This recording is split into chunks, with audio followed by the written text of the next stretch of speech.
Baiklah, sekarang kita tengok segitiga dengan jika diberi sudut puncak.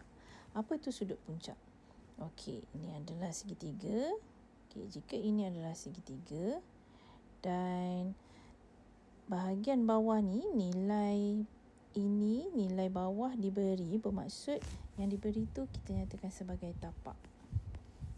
Manakala bertentang dengan tapak adalah sudut puncak. Okey.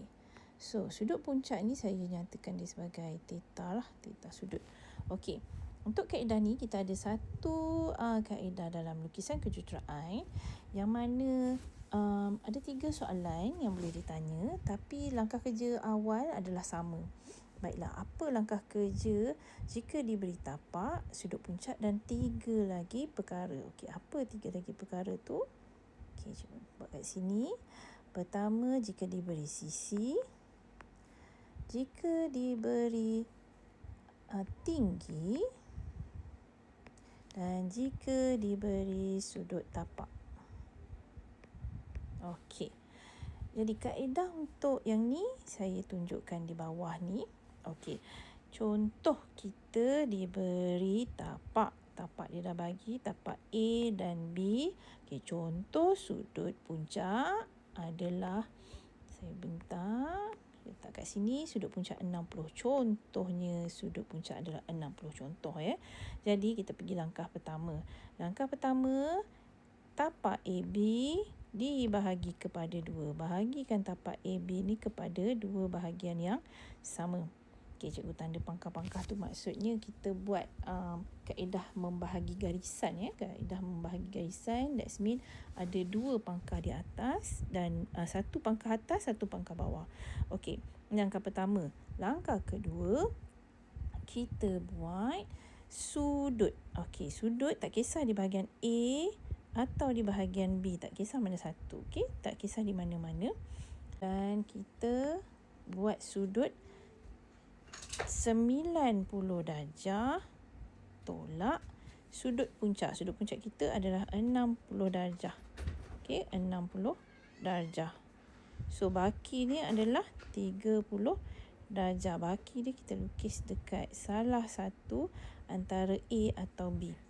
Okey, so sini adalah 30 darjah. Jadi, mana datang rumus ni? Kenapa cikgu buat macam ni? Okey, dia sebenarnya ada kisah. Okey, sepatutnya kaedah langkah kerja dia lebih panjang, yang mana sepatutnya awak kena letak sudut 60 di bahagian bawah. Okey, di bahagian bawah di sini 60 darjah ni. Okey, kena letak 60 di bahagian bawah. Lepas buat 60, kita kena bina 90 darjah pula untuk dapatkan garisan yang tolak ni lah.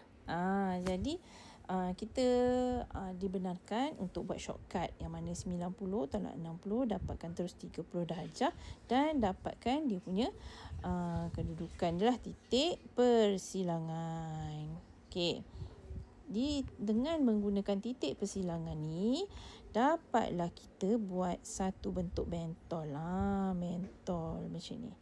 Okey, bentuk bulat mentol berpusat di persilangan tadi. So, ini adalah langkah awal. 3 langkah awal, iaitu garis tengah, sudut 90 tolak puncak dan persilangan. Menggunakan persilangan kita buat bulatan. Ini adalah langkah bagi semua ketiga-tiga jenis soalan ini. Okey, jadi cikgu awak kena hafal kaedah ini. Okey, awak kena hafal kaedah ini. Nanti kemudian nanti cikgu akan tunjukkanlah, kalau awak berminat boleh komen sama ada awak macam kenapa perlukan benda ni. Okey, macam mana datang nilai-nilai ni semua. Sebenarnya dia ada dalam mat kalau anda perasan. Okey, jadi kita teruskan. Kita ambil bentuk asas ya. So, kita ada ada nilai sisi, tinggi dan tapak. Okey, so cikgu letak, so should be gambar untuk sisi pun samalah, bulatan tu kena dapat yang sama. Okey, so dapat yang sama, cikgu buat siap-siap. Okey, bulatan dia dan juga sudut tapak. Okey, untuk soalan ni. Maksudnya, soalan ni awak akan dapat bentuk yang sama perakhirannya. Dapat bentuk yang sama.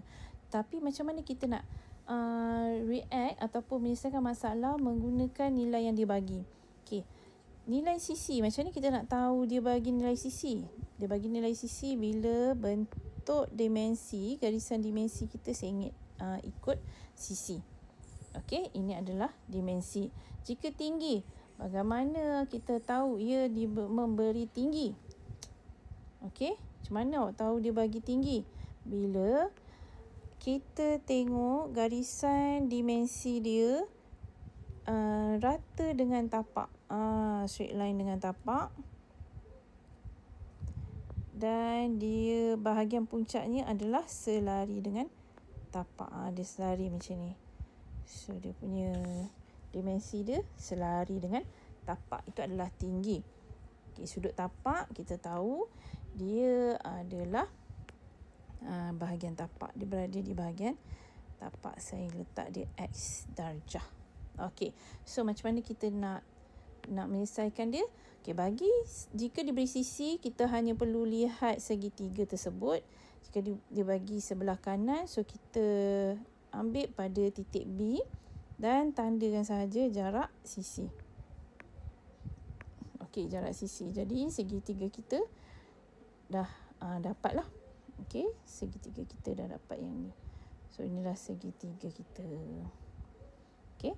Manakala jika diberi tinggi, okey, caranya adalah nampak tak yang garisan tegak tadi yang kita bahagi dua tadi? Okey, kita boleh buat satu garisan lurus ni. Okey, dan kita tandakan garis tinggi. Maksudnya contoh tinggi tersebut adalah 100. Jadi kita tandakan jarak 100 daripada tapak.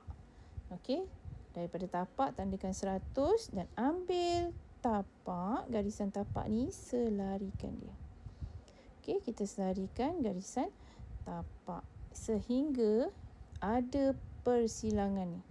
Persilangan kiri dan kanan. Okey, so kita pilih sahaja garisan mana, titik mana, persilangan mana yang kita nak. Adakah persilangan K ataupun persilangan L. Tengok gambar. Kalau gambar tu condong sebelah kiri, so kita akan ambil persilangan K lah. Kalau dia condong sebelah kanan, kita ambil persilangan L. Manakala sudut tapak pula. Okey, untuk sudut tapak, buat saja sudut tapak di sudut yang diminta. Okey, dalam kes soalan ni, dia bagi sudut tapak adalah pada B. Jadi, sudut tapak tu kita lukis di bahagian B. Lukis sudut tapak dekat situ. Dapat kalau 45 lah. Okey. Sudut tapak X. Kalau 60. Kalau 105,